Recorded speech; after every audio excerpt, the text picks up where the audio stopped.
রূপপুর পারমাণবিক বিদ্যুৎ কেন্দ্র সহ ৮টি মেগা প্রকল্পে ৮০,০০০ কোটি টাকা দুর্নীতির অভিযোগে সাবেক প্রধানমন্ত্রী শেখ হাসিনা, তার বোন শেখ রেহানা, ভাগ্নি টিউলিপ সিদ্দিক এবং ছেলে সজীব ওয়াজেদ জয় সহ তাদের পরিবারের সদস্যদের বিরুদ্ধে অনুসন্ধানের সিদ্ধান্ত নিয়েছে দুর্নীতি দমন কমিশন দুদক।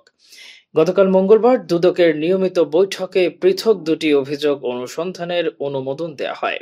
এর মধ্যে একটি অভিযোগে ৫৯,০০০ কোটি টাকা এবং অন্যটিতে ২১,০০০ কোটি টাকা দুর্নীতির ঘটনা উল্লেখ করা হয়েছে। দুদকের ঊর্ধ্বতন সূত্র জানিয়েছে, শেখ হাসিনা ছাড়া যাদের বিরুদ্ধে অনুসন্ধান হবে তারা হচ্ছেন শেখ রেহানা, টিউলিপ সিদ্দিক ও সজীব ওয়াজেদ জয়। এর আগে হাইকোর্ট শেখ হাসিনা ও তার পরিবারের সদস্যদের বিরুদ্ধে ৬০,০০০ কোটি টাকার দুর্নীতির অভিযোগে অনুসন্ধানে দুদকের নিষ্ক্রিয়তা কেন অবৈধ ঘোষণা করা হবে না সে বিষয়ে রুল জারি করেছিল। গত রোববার হাইকোর্টের বিচারপতি ফাহমিদা কাদের এবং বিচারপতি মুবিনা আশরাফের বেঞ্চ এই রুল জারি করেন। আদালতের রিটের পক্ষে শুনানি করেন ব্যারিস্টার শাহিদুল আজম তমাল।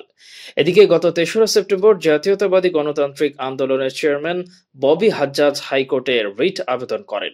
এতে রূপপুর পারমাণবিক বিদ্যুৎ কেন্দ্রে শেখ হাসিনা ও তার পরিবারের সদস্যদের বিরুদ্ধে দুর্নীতির অনুসন্ধানে দুদকের নিষ্ক্রিয়তার বৈধতা চ্যালেঞ্জ করা হয়েছিল।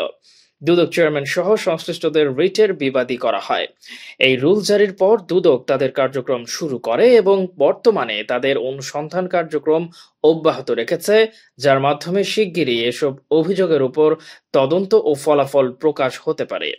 এদিকে দুদক সূত্র জানিয়েছে, আপাতত এই ৪ জনের বিষয়ে অনুসন্ধান করবে দুদক, তবে অনুসন্ধানে আরও ব্যক্তিদের নাম আসতে পারে। আমাদের ভিডিওটি ভালো লাগলে অবশ্যই আমাদের ইউটিউব চ্যানেলটি সাবস্ক্রাইব করে পাশে থাকা বেল আইকনটি বাজিয়ে দিন। এছাড়া আমাদের ফেসবুক পেজে লাইক দিয়ে পাশে থাকুন। ভিজিট করুন আমাদের ওয়েবসাইট। ধন্যবাদ।